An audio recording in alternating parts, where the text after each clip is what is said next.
আসসালামু আলাইকুম, কেমন আছেন সবাই? আশা করছি ভালো আছেন। আমি আপনাদের দোয়ায় ভালো আছি।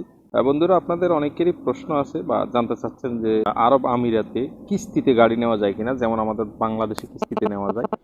সেক্ষেত্রে আরব আমিরাতে কিস্তিতে গাড়ি নেওয়া যায় কিনা, তো কিস্তিতে গাড়ি আমরা কিভাবে নিব বা কোত্থেকে নিব, আমাদেরকে একটু ইনফরমেশন করবো আজকে।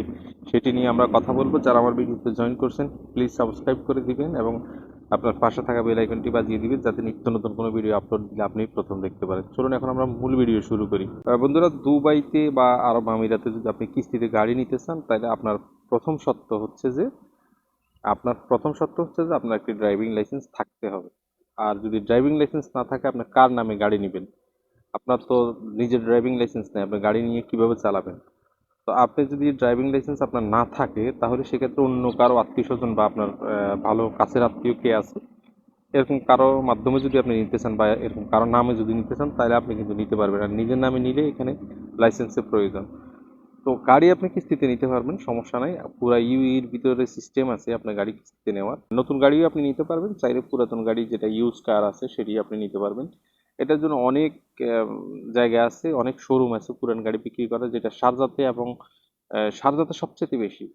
আর একটা কথা এখানে আমি বলি রাখি যে শারজাতে, দুবাইয়ের মধ্যে শারজাতে সবচেয়ে বেশি যেই ইলেকট্রিক বলেন, পার্টস বলেন, যে কোনো ম্যাক্সিমাম জিনিসেরই শারজাতে রেট একটু কম রেটে পাওয়া যায়। এই জন্য বেশিরভাগ শোরুম কিন্তু এই দুবাইয়ের পাশে যেগুলো আছে, ওরা বেশিরভাগই শারজাতে, আজমানের পাশে যেগুলো আছে, এগুলো বেশিরভাগই শারজাতে যারা কিস্তিতে গাড়ি দেয়, যারা মান্থলি আপনি পে করে তারপর আপনি গাড়ি নিতে পারবেন।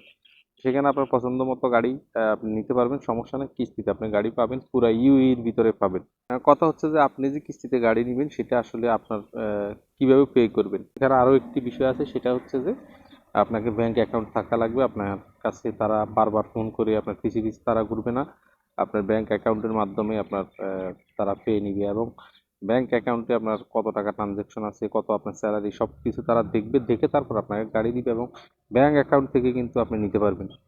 যেমন এখন বর্তমান যুগে আইফোন বলেন বা আরও দামি দামি ফোন বলেন, বিভিন্ন দোকানে ব্যাংক অ্যাকাউন্ট থাকলে সেটা কিস্তিতে দেয়। সেই ক্ষেত্রে আপনি চাইলে আপনি গাড়িও কিস্তিতে নিতে পারবেন, তবে আপনার ব্যাংক অ্যাকাউন্ট থাকতে হবে।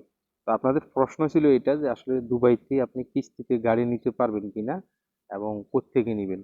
নেওয়ার জন্য অনেক জায়গা আছে, সেটার জন্য সমস্যা নাই। আপনি শারজাতে খোঁজ করবেন, শারজায় অনেক জায়গা আছে। তো আপনারা চাইলে আমি চেষ্টা করব যে শারজাতে গিয়ে শারজার যে শোরুমগুলো আছে অটোমোবাইলের, এই শোরুমগুলোর যেটা ইউজ কার বিক্রি করে, এই অটোমোবাইলের দোকানের কিছু ঠিকানা আমি আপনাদেরকে দিয়ে দিব। বা আমি এই কিছু ঠিকানা আমার যারা ফ্রেন্ড আছে ওখানে শারজাতে, তাদের থেকে কালেক্ট করে আমি আপনাদের এই ভিডিও ডিসক্রিপশনে দিয়ে দিব। আপনি সেই ঠিকানা দেখে নিতে পারবেন। আশা করি বুঝতে পেরেছেন। ভালো থাকবেন, সুস্থ থাকবেন। অন্য কোনো ভিডিওতে দেখা হবে। আসসালামু আলাইকুম রহমতুল্লাহ বারাকাতুহু।